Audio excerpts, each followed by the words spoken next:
উদুলি মুদুলি বিশ্বনাথৰ কয়লাজুলি দুদিনীয়াকৈ অনুষ্ঠিত হৈছে বাথৌ মহাসভাৰ ৰূপালী জয়ন্তী। বিভিন্ন ধৰ্মীয় কাৰ্যসূচীৰে ৰূপালী জয়ন্তী উদযাপন কৰা হয় কয়লাজুলি চি বিচৰ প্ৰাথমিক বাথৌ মন্দিৰ প্ৰাংগণত।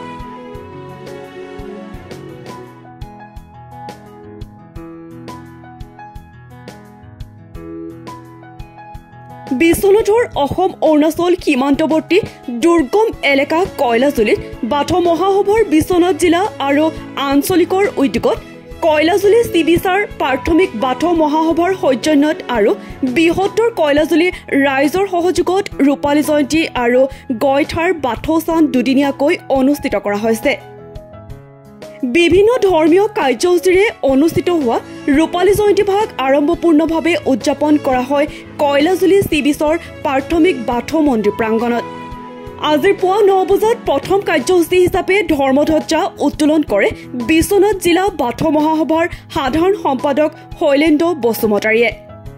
তাৰ পিছতে বিভিন্ন ধৰ্মীয় কাৰ্যসূচীৰ দ্বাৰা উন্মোচনৰ ফিতা কাটি শুভাৰম্ভ কৰাৰ পাছতে স্থানীয় বিভিন্ন গাঁৱৰ 17টাকৈ দলে আৰজ প্ৰদৰ্শন কৰিব।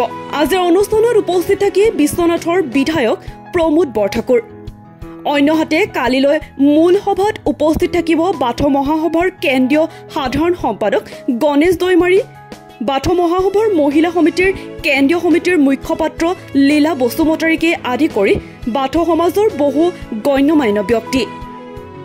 যতে আমাৰ ইয়াত 17খন চবৰি আছে, সেই 17খন চবৰিয়ে নিজৰ মানে যিটো ঈশ্বৰৰ যিটো মানে প্ৰাৰ্থনা আৰজ, সেই আৰজটো মানে কম্পিটিশ্যন হিচাপত আমাৰ ইয়াতে অংশগ্ৰহণ কৰা হৈছে। আৰু আজি ইয়াতে আমাৰ প্ৰাৰ্থনাটো ইয়াত যিখিনি আহিছে সকলোৱে মানে নিজৰ চবৰিৰ ফালৰ পৰা খাম, চিফুং আৰু বাঁহী আৰু টিলিঙা সেইবিলাক বজাই ইয়াত আজি প্ৰাৰ্থনাটো ষ্টেপেকে মানে ইয়াত 17খন গাঁৱৰ বা 17খন চবৰিৰ মানে 17টা আৰজ হ'ব। আৰু সেই আৰজটো এটাই হ'ব, সেইটো হ'ল কি অন্ধনং আফা, সেই আৰজটো লৈ পেলাই ইয়াত আমি আৰম্ভ কৰা হ'ব। ৰাইজলৈ কিবা আহ্বান জনাব? নিশ্চয় ৰাইজলৈ আমি আহ্বান দিওঁ যাতে আমাৰ ইয়াত দেখি যাতে সকলোৱে যাতে আহে আৰু সবে যাতে আমাক যোগদান দিয়ে, সেইটোৱে আমি আনন্দ কৰিছোঁ। নমস্কাৰ জনাইছোঁ। আৰু গোটেই আমাৰ এই যে বিশ্বনাথ ডিষ্ট্ৰিক্টৰ আমাৰ কয়লাজুলি এইটো অঞ্চলৰ যিটো আমাৰ পাহাৰৰ অঞ্চল কিনাৰতে আমাৰ যিটো আমাৰ আজি আমাৰ এইটো আমাৰ 25 বছৰৰ যিটো আমাৰ 2000 চনৰ পৰা তেওঁ এষ্টাব্লিছ কৰি পেলাই আমি আজি আমাৰ 25 বছৰ হৈছে। এইটো কয়লাজুলি যিটো আমাৰ চেৰাংচাৰ চিবিচাৰ গুডি প্ৰাইমাৰী আমাৰ বাথৌ ধৰ্ম, তাৰে আজি 25 বছৰ হৈছে। তেওঁসকলে আজি বহুত দিনৰ পৰা তেওঁ প্ৰচেষ্টাত আৰু তেওঁসকলক খুব মানে সমাগমেৰে পালন কৰিছে, তাকে আমি আৰু খুব ভাল লাগিছে। তেওঁসকলে ইমান ভিতৰুৱা অঞ্চলত যে এনেকৈ ইমান সুন্দৰকৈ তেওঁসকলে উপস্থাপন কৰিছে তেওঁবিলাকে, মই সেইটো তেওঁসকলক ধন্যবাদ জনাইছোঁ।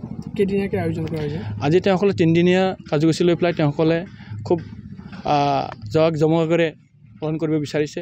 আৰু অহাকালে আমাৰ বাথৌ গথাৰ স্থান বুলি এটা আমাৰ গভৰ্ণমেণ্ট স্বীকৃতি পোৱা এখন আমাৰ বাথৌ ধৰ্মৰ একমাত্ৰ বড়ো ধৰ্মৰ ভিতৰত বাথৌ ধৰ্মই আমাৰ স্বীকৃতি পাইছে। এয়ে কালিৰ পৰা আজিৰ পৰা ধৰি যোৱাকালিৰ পৰা ধৰি আজি আৰু কালিলৈ তেওঁসকলে বহুত মানে জাক জমকেৰে পালন কৰিব।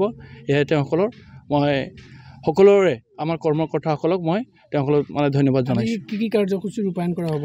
আজি আমাৰ তেওঁসকলৰ আছে প্ৰথমতে আমি উদ্বোধনী যিটো আমাৰ আছিলে যিটো ৰূপালী জয়ন্তী যিটো কাৰ্যসূচী আছিলে মই উদ্বোধনী কৰিলোঁ।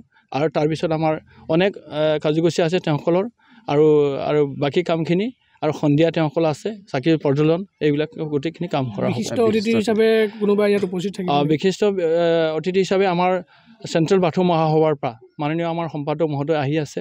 বৰ্তমান তেওঁ কাৰ্যসূচী আছে, তেওঁ মানে বক্তব্য ৰাখিব আৰু তেওঁ কাৰ্যসূচী কাম আগবঢ়াই যাব। নিউজ ডেস্ক এনি টক্স।